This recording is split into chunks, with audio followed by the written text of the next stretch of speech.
ലൈംഗിക പീഡന കേസിൽ നടന്മാരായ മുകേഷ്, ഇടവേള ബാബു, കോൺഗ്രസ് നേതാവ് അഡ്വക്കേറ്റ് ചന്ദ്രശേഖരൻ എന്നിവരുടെ മുൻകൂർ ജാമ്യാപേക്ഷകളിൽ വിധി ഈ മാസം 5-ന്. എറണാകുളം പ്രിൻസിപ്പൽ സെഷൻസ് കോടതിയാണ് വിധി പറയാൻ മാറ്റിവെച്ചത്. അതേസമയം മണിയൻപിള്ള രാജുവിന്റെ മുൻകൂർ ജാമ്യാപേക്ഷ കോടതി തീർപ്പാക്കി. മണിയൻപിള്ള രാജുവിനെതിരെ ചുമത്തിയിരിക്കുന്നത് ജാമ്യം ലഭിക്കാവുന്ന വകുപ്പായതിനാലാണ് തീർപ്പാക്കിയത്.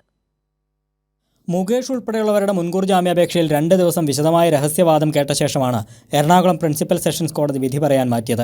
താൻ നിരപരാധിയാണെന്നും പരാതിക്കാരി പണം ആവശ്യപ്പെട്ട് ബ്ലാക്ക്മെയിൽ ചെയ്തതായി മുകേഷ് നേരത്തെ ജാമ്യ ഹർജിയിൽ ചൂണ്ടിക്കാട്ടിയിരുന്നു. മുകേഷിനെ കൂടാതെ പ്രതികളായ കോൺഗ്രസ് നേതാവ് VS ചന്ദ്രശേഖരനും ഇടവേള ബാബുവും തന്റെ വാദങ്ങൾ കോടതിയിൽ അവതരിപ്പിച്ചു. എന്നാൽ പ്രതികളുടെ മുൻകൂർ ജാമ്യാപേക്ഷയെ പോലീസ് ശക്തമായി എതിർത്തു. മൂവർക്കുമെതിരെ ചുമത്തിയ ബലാത്സംഗ കുറ്റം നിലനിൽക്കുമെന്ന് പ്രോസിക്യൂഷൻ വാദിച്ചു. വിശദമായ വാദം കേട്ട കോടതി മുൻകൂർ ജാമ്യാപേക്ഷകളിൽ ഈ മാസം 5-ന് വിധി പറയാൻ മാറ്റുകയായിരുന്നു.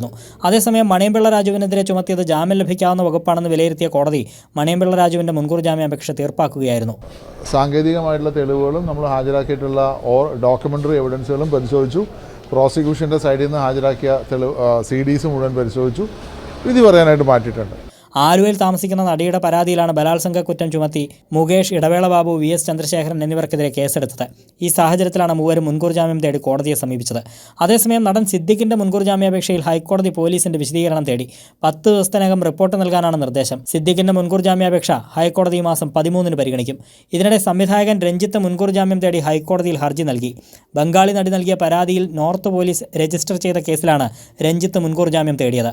താൻ നിരപരാധിയാണെന്നും ഗൂഢലക്ഷ്യത്തോടെയാണ് തന്നെ കേസിൽ ഉൾപ്പെടുത്തിയതെന്നും രഞ്ജിത്ത് ഹർജിയിൽ ചൂണ്ടിക്കാട്ടിയിട്ടുണ്ട്. പരാതിക്കാരിയെ സിനിമയിൽ അഭിനയിപ്പിക്കാൻ തെരഞ്ഞെടുക്കാത്തതിലുള്ള നീരസമാണ് പരാതിക്ക് കാരണം. താൻ നിരവധി അസുഖങ്ങളാൽ ബുദ്ധിമുട്ടുള്ളയാളായതിനാൽ കസ്റ്റഡിയിൽ ചോദ്യം ചെയ്യേണ്ട ആവശ്യമില്ലെന്നും രഞ്ജിത്ത് ഹർജിയിൽ പറയുന്നു. കൈരളി ന്യൂസ്, കൊച്ചി.